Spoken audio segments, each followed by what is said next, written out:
In this lecture, we are going to discuss the portrait of the wife of Bath from the general prologue to the Canterbury Tales. Before moving on to the wife of Bath, let us quickly take a recap of what the Canterbury Tales is and what the general prologue is. So the general prologue acts as a framework to all the stories contained in Chaucer's The Canterbury Tales. It is mid-April, spring has rejuvenated the land, and some 29 pilgrims on the way to pay their respects at the shrine of St. Thomas Becket at Canterbury coincidentally meet at the Tabard Inn in Southwark. They shall travel together on the pilgrimage. The host of the Tabard Inn, Harry Bailey, comes up with an idea. To bide the time, each of the pilgrims will tell 4 stories. 2 on the way to the shrine to Canterbury and 2 on the return journey. Harry Bailey shall act as a judge of the storytelling contest, and the winner will be awarded a free supper at the Tabard Inn on return. The pilgrims agree and they set out on their pilgrimage. Now, some facets of the general prologue are worth noting. First, Chaucer indicates that the pilgrimage serves 2 major purposes. Primarily, it is a religious journey to a martyr's shrine, but it also has the qualities of a pleasurable spring holiday. The famous opening lines of the general prologue emphasize both gratitude at life's renewal in spring, as well as the brimming of sensual energy during this season. This duality between the religious and the sensual is extremely important. It is a recurrent motif throughout the prologue and the character sketches of the pilgrims. Second, Chaucer's portrayal of the pilgrims in the Canterbury Tales offer a rich tapestry of medieval society. It offers, in fact, medieval society in microcosm, depicting a diverse array of characters from various walks of life. At the forefront are figures like the knight and his son, the squire, emblematic of the aristocracy, accompanied by their yeomen. The church is represented by the prioress and her entourage, alongside individuals like the monk, the friar, and the morally dubious characters of the summoner and the pardoner. From the urban landscape, from the towns, emerge the town guildsmen and representatives of various professions, ranging from the humble ploughman to the sophisticated doctor of physic and the worldly wise merchant. What's particularly intriguing in fact, is how these different individuals with their diverse backgrounds and social roles converge on this pilgrimage. Despite their initial distinctions, once they embark on the journey under the guidance of Harry Bailey, Chaucer subtly dissolves the rigid barriers of class and hierarchy. The pilgrimage becomes a stage where individuals from different walks of life interact, their shared journey forging unexpected connections and challenging established norms, rigidities in many ways. Through this narrative device of the pilgrimage, Chaucer offers not just a microcosm or a snapshot of a medieval England, but also a reflection on the evolving social landscape of this time. Now, certain aspects of social change in Chaucer's time are also essential to know in order to contextualize the portrait of the wife of Bath. First, we must know something about the burgesses. What are the burgesses? Now, it was common for medieval society to be divided into 3 social orders, which were known as estates. These estates were divided as those who fight, those who pray, and those who labor. Harriet Raghunathan notes that not all those who labored worked the land. So they were not just tillers or ploughmen, there were other kinds of laboring individuals as well. For instance, there were the merchants and the craftsmen. The craftsmen and merchants who were town dwellers were called burgesses, deriving from the French word bourgeois. In Chaucer's time, the burgesses had formed coalitions and won charters, giving them some form of administration freedom in their towns to carry on trade without any hindrance. For this, of course, they had to pay a fee to the king. Now, in order to protect themselves, the craftsmen and the merchants had also organized themselves into guilds. There were common guilds for merchants and tradesmen in the beginning, but later crafts guilds separated from merchant ones. The guilds controlled all aspects of trade, including quality, prices, wages, everything. But soon, these guilds became undemocratic in nature, with merchant and crafts guilds trying to dominate each other. Therefore, the town guilds, which were meant to protect the trades, soon began to choke them. By the time of the wife of Bath, industries had thus begun to shift from towns to rural areas, particularly to the West Country, which is where the wife is shown to live. Another important trade that one must know about in order to understand the wife of Bath's character is wool trade of England.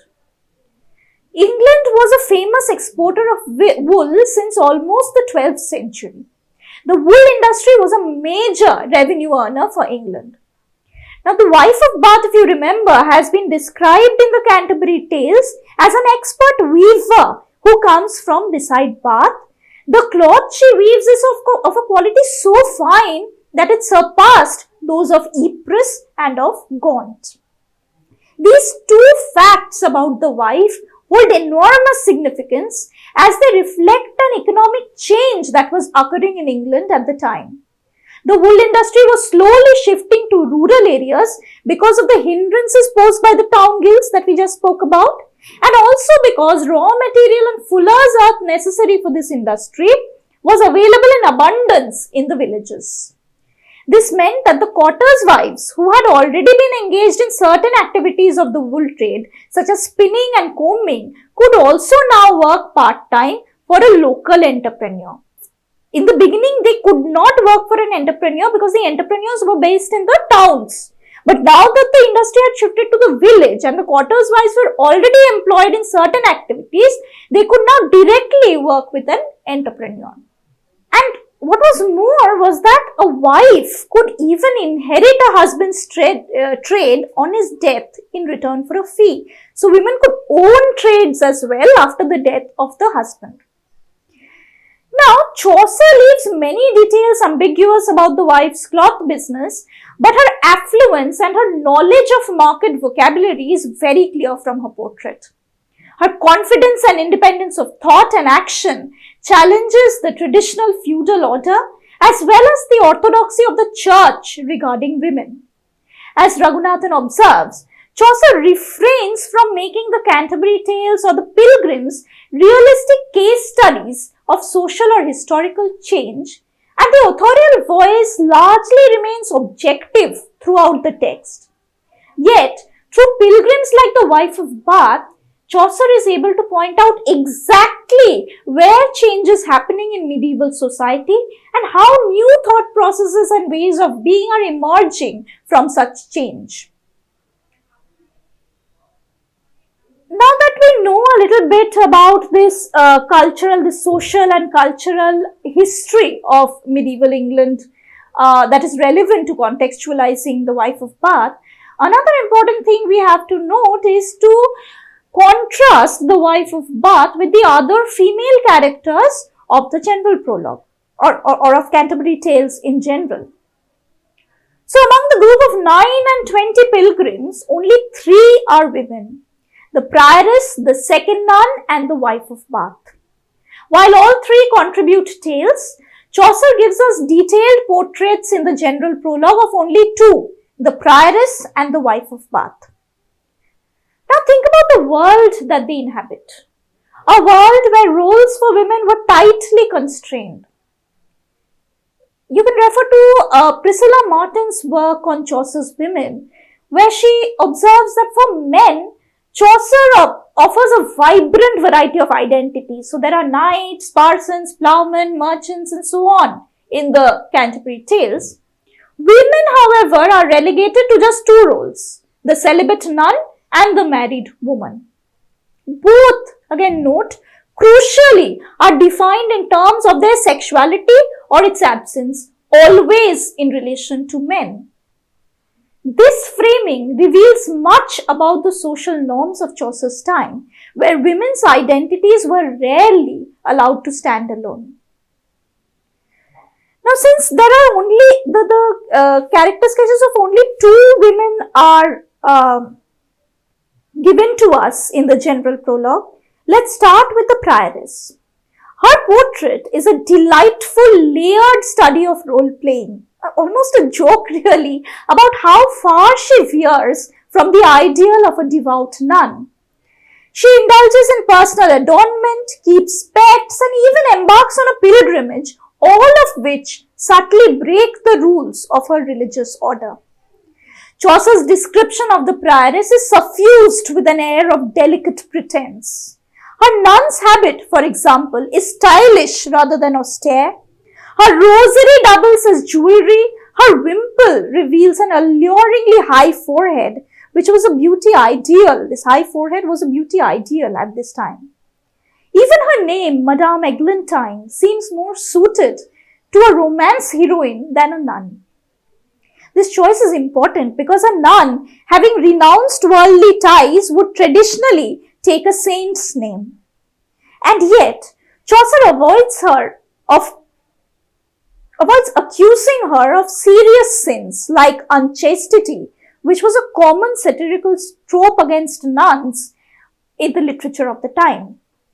Instead, he paints her as charmingly self-deceived, someone who bends the rules without even realizing it. Her fellow pilgrims, including the Chaucer's narrator, seem completely taken in by her, admiring her grace and daintiness. Now contrast this figure of the dainty prioress who is bending the rules without a direct challenge to the wife of Bath. Contrast these two characters. In the wife of Bath, we encounter a woman who refuses to play by anyone's rules. From her bold scarlet stockings to her loud, commanding presence, she stands in stark opposition to the prioress's delicate femininity. The wife of Bath is worldly, assertive, and unapologetically sensual. She's a successful businesswoman, proud of her achievements and fiercely competitive. The wife's martial qualities, and this is evident in the description of her sharp spurs and her broad hat, they give her a knight-like air. So it seems like she's not just wandering, she's questing, she's on a quest, almost like a parody of the knight errant. And her attitude is as bold as her attire. While the prioress strains to comport herself with dainty perfection, the wife is relaxed, laughing and talking freely. In her prologue, the wife offers a powerful challenge to authority, particularly the clerical kind. She pits her lived experience against the learned wisdom of the clerks, refusing to be cowed by their orthodoxy. Even the detail of her partial deafness becomes symbolic. She is deaf not only in the literal sense, but also to the overbearing voice of male authority. What's fascinating is that neither of these women, the prioress or the wife of Bath, neither of these women conforms to traditional ideals of femininity, but they deviate from this tradition in strikingly different ways. Priscilla Martin further notes how the prioress subtly disregards the rules without drawing attention, and the pilgrims, including the narrator, seem utterly charmed by her, finding her delightful. Even the usually domineering host treats her with unusual politeness. Her tale, though deeply unsettling to modern readers and likely to some informed contemporaries, captivates the quarrelsome group of pilgrims, leaving them in a rare moment of hushed reverence. In stark contrast, the wife of Bath openly challenges the rules, provoking the clerics in her audience. The friar, pardoner, clerk, parson, they all close ranks against her in defense of their authority. And yet, despite these apparent differences between the two female characters, there is one significant similarity. One important aspect of womanhood is absent from both portraits, and that is the concept of motherhood. The prioress as a celibate nun has no children, although she conjures an imaginary one in her tale. The wife of Bath, despite her 5 marriages, seems to be childless as well. Her openness about her sexual experiences and her knowledge of the remedies of love might even hint at contraceptive practices. She enjoys sexual interaction, but for pleasure rather than procreation, which would have been seen as extremely subversive by orthodox standards. In the end then, both women, nun and wife, find their roles unfulfilling. The prioress as well as the wife find their roles unfulfilling and work within their constraints to craft identities of their own. Chaucer gives us no easy answers, but through these two vibrant portraits, he invites us to reflect on the limited roles available to women in his time and how they were forced to navigate, resist and redefine these roles. Let us now move directly into the wife of Bath's portrait in the general prologue.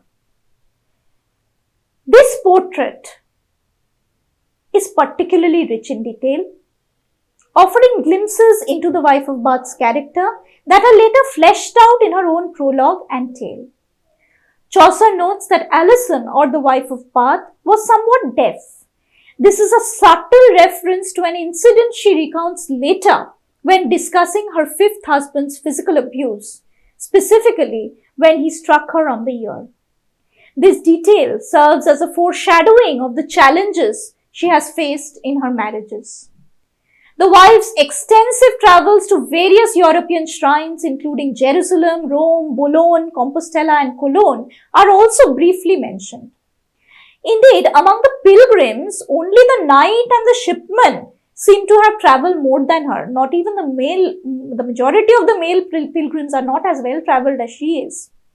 However, when the wife later narrates her life story, she subtly suggests that most of these journeys were not solely motivated by piety, but also by personal desires and pursuits. Chaucer masterfully sets the stage for the comedic exploration of the wife of Bath's sexual escapades through a clever use of ambiguity and innuendo in the general prologue of the Canterbury Tales. His seemingly innocent remarks carry hidden layers of meaning which are later expanded upon by the wife herself in her own prologue with outrageous candor. For instance, Chaucer describes the wife as a worthy woman all her life. Initially, so we get an idea of her as a respectable figure, a worthy woman. However, he playfully allows the word worthy to shift in meaning as he reveals that she has outlived a succession of husbands. This subtle wordplay hints at her sexual prowess and the scandalous nature of her marital history. Similarly, Chaucer's comment on her extensive travels, noting that she knew much about wandering by the way, carries an implicit suggestion that she has strayed from the path of righteousness during her travels. The explicit reference to her gap-toothed grin is a physiognomical detail that reinforces the portrayal of the wife as a woman of unrestrained appetites and uninhibited desires. Chaucer's mention of the wife's expertise in remedies of love further carries a dual meaning, referring both to her purported knowledge of love potions and aphrodisiacs, as well as to her skill in satisfying sexual desires. This clever wordplay underscores the wife's bold and assertive personality as she later proudly asserts her belief in the power of sexual gratification as the ultimate cure for desire. Chaucer's portrayal of the wife of Bath, or Alison, then vividly captures her vibrant personality, revealing her vanity, quick temper, assertiveness, as well as sociability. She takes great pride in her social status and becomes irritable when others attempt to challenge her precedence. Think of the line where Chaucer illustrates her reaction to being overtaken in the collection in church, noting that her anger leads her to be out of all charity. So Chaucer suggests that she prioritizes worldly matters over religious ones. Although she's been on many religious pilgrimages, for her, worldly matters are more important than religious ones. Alison emerges then as a bold and extroverted character, unafraid to draw attention to herself with her choice of attire, including scarlet stockings, and her bold facial features. Her physical presence with her large hips and assertive demeanor commands attention and conveys her dominance. She exudes confidence as she rides easily, adorned with sharp spurs and a hat almost like a shield or a buckler, further emphasizing her boldness and readiness for confrontation if necessary. Despite this aggressive nature, the wife is also depicted as lively and sociable, capable of laughter and witty banter. She engages effortlessly with the predominantly male company of pilgrims, demonstrating her ability to hold her own in conversation and trade jokes. Her confidence and ability to navigate treacherous interactions with coarse men are evident when she handles interruptions from the pardoner, the summoner, and the friar with practiced mastery. The genre that primarily characterizes the general prologue to the Canterbury Tales is that of estates literature. This form of literature aims to analyze society in terms of hierarchy, social function, and ethics by depicting various classes or professions and showing how they fall short of an ideal. Estates literature often categorized women as a distinct separate estate or sometimes overlooked women entirely. What the Wife of Bath does is that she stands out as a formidable character who refuses to be overlooked and by this tradition of estates literature and defies traditional roles and expectations. Unlike many other female figures in estates literature, she cannot be relegated to a secondary or a subordinate position, but commands attention and recognition equal to that of the male pilgrims. The wife's prominence among the middle-ranking group of pilgrims is attributed in part to her skill in cloth making.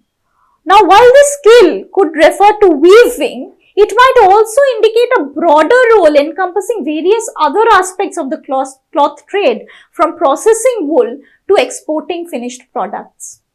Chaucer subtly qualifies her reputation as a skilled cloth maker, suggesting that it may not necessarily reflect her actual weaving abilities, but rather her ability to promote herself. So she's a successful businesswoman both because she is a skilled weaver, but also because she knows how to project herself. And this can be linked with the monk's self-promotion regarding his suitability for a rise in rank within the church hierarchy. Interestingly, Chaucer introduces Alison not primarily as a cloth maker, but as a wife, highlighting matrimony as her primary occupation. She is called not the weaver of Bath, but the wife of Bath. This emphasis underscores the importance of marriage in her life and suggests that her identity and status as a wife is central to her character. Despite her prowess in the cloth trade, her role as a wife takes precedence in her introduction, indicating the significance of marital relationships in women's identities in medieval society. However, while her 5 husbands, along with the implication of other companions, are indeed mentioned in the portrait, their significance may not be immediately apparent. In the general prologue at least, she is called the wife of Bath, but her husbands are sort of positioned amidst a list of attributes that define her character.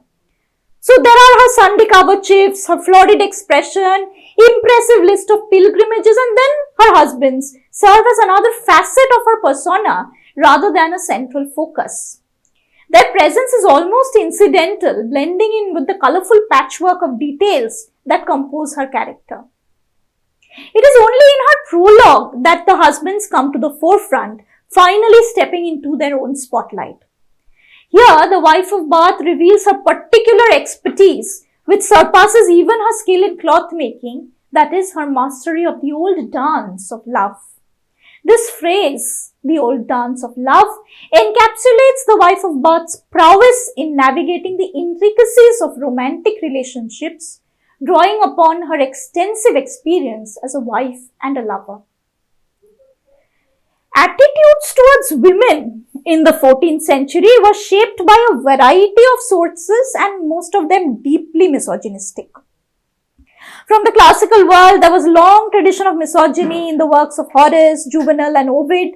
Roman law also positioned women as social inferiors, while medical and biological texts by figures like Aristotle, Galen, Soranus reinforced the idea of women as weaker both mentally and physically. Women were often characterized as extremely emotional, lacking logical reasoning, prone to hysteria and generally flawed creatures. Now, added to this foundation of misogynist texts, the ancient and medieval church added its own perspective, portraying women as spiritually deficient. So now, so far they were mentally and physically weak, now they are also spiritually deficient. Women were seen as more susceptible to sin and temptation. After all, Eve was blamed for humanity's fall and as inherently inconstant and sexually dangerous.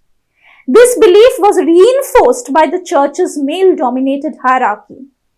They emphasized that Christ had come to the earth as a man and not a woman, and therefore women were barred from holding priestly roles. St. Paul's teaching further entrenched this view, emphasizing that women should be modest, obedient to their husbands, and silent in church. Interestingly, these views largely defined women in terms of their relationships with men. So they were either wives or adulteresses, nags, temptresses.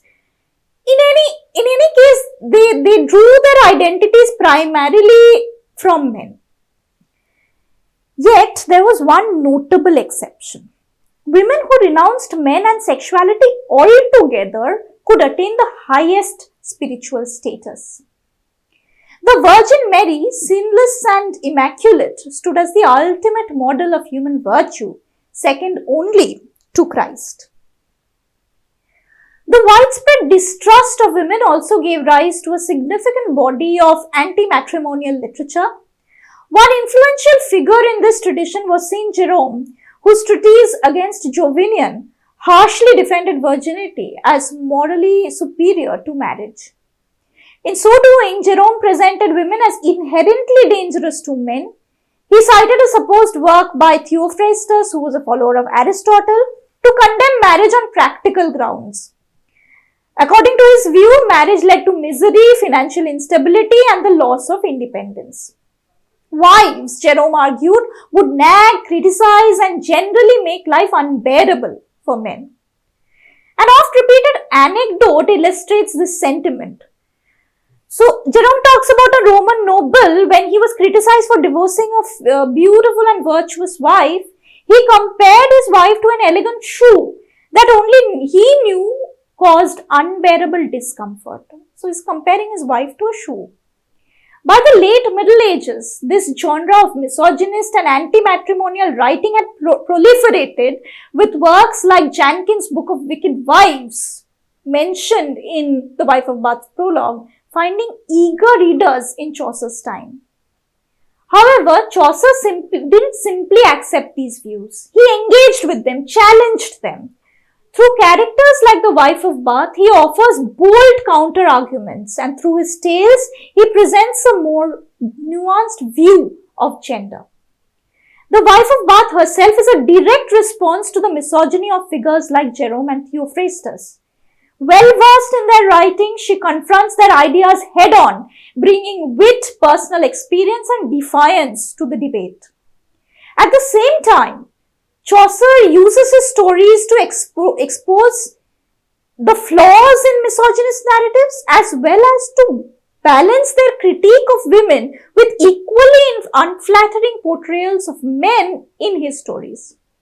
In this way, Chaucer doesn't just reflect his era's attitudes towards women, he interrogates and complicates them. Alison, the wife of Bath, stands out within the Pilgrim group for two notable reasons. First, she aligns herself with the moderns, representing the emerging middle class of self-made individuals. Her prosperity places her among the ranks of the newly rich, characterized by their ambition, pride, and desire for social recognition. Her fierce attachment to her social status and her envy of even minor distinctions mirror the aspirations of the guildsmen's wives who eagerly seek the title of Madame. In contrast to the rigid hierarchies of the old feudal order, Alison embodies the energy and pragmatism of the new middle class. Individuals who carve out their own social positions through enterprise and determination. She shares common ground with figures like the guildsman, the franklin, and the host, all of whom exemplify the rising class of self-made individuals. This places her in stark contrast to characters like the clerk, whose values are rooted in unworldly learning and adherence to orthodox principles. Second, the wife of Bath occupies a pivotal role, a very important role in the duality between the religious and the sensual that I had talked about in the beginning of the lecture. So she's the cornerstone of this duality between the religious and the sensual within the Pilgrim group. In the general prologue, Chaucer presents two distinct positive qualities among a backdrop of hypocrisy and greed. The first is embodied by figures like the honest and selfless parson, his virtuous brother the ploughman, and to some extent the disciplined knight. These characters exemplify moral goodness and spiritual integrity. In contrast, there is a second quality characterized by vitality and a hedonistic enjoyment of life. While these individuals may be sinful, they are portrayed as warm, genuine, and captivating. Alison stands out as the most vibrant representative of this second category, of this second quality, akin to the monk and to some extent to the franklin. Despite their obvious flaws, these characters possess an undeniable allure that make them essentially likable figures. So to conclude this lecture, we can say that Alison's position among the pilgrims is significant on multiple levels. She is one among the only 3 female storytellers in the Canterbury Tales, the other 2 being the prioress and the second nun. Chaucer specifically crafts her character in a way that makes her stand out from the other pilgrims. Her description in the general prologue is intended to shock readers. In her choice of attire and lifestyle with her 5 marriages, she refuses adamantly to fit into the rules of virtuous womanhood sanctioned by church authorities. Not only does she contrast starkly with the moral goodness and religious piety of several characters in the general prologue, she is as sinful as they come. But her openness and honesty also serve as contrast to the hypocrisies prevalent among some of the other pilgrims. While she may be a sinner in the eyes of church orthodoxy, from the vulgar falsehoods of the summoner to the subtle deceptions of courtly manners adopted by the squire to mask his passions, Alison's candidness stands out amidst a sea of pretense and deceit. Let us quickly sum up the major points, the major takeaways from this lecture. 1. The rise of burgesses, that is craftsmen and merchants, reshaped the social structure in Chaucer's time. 2. These guilds initially facilitated trade but became restrictive, pushing industries like wool production to rural areas. 3. The wool trade enabled social mobility, particularly for women like the wife of Bath. 4. Chaucer's women are constrained to limited roles, none of nuns or wives. The prioress is characterized by her delicate pretense and subtle deviations from religious norms. As opposed to that, the wife of Bath is bold, assertive and worldly, rejecting social and clerical authority. She is wealthy, confident and openly challenges traditional gender norms. Her assertiveness, sartorial boldness and dominance in social interactions underscore her individuality. The wife of Bath embodies the rising middle class, self-made and ambitious. Her role highlights the shifting dynamics of medieval society, contrasting with feudal hierarchies. Alison therefore represents a critique of social norms and medieval misogyny and is an emblem of the emerging modernity of the time.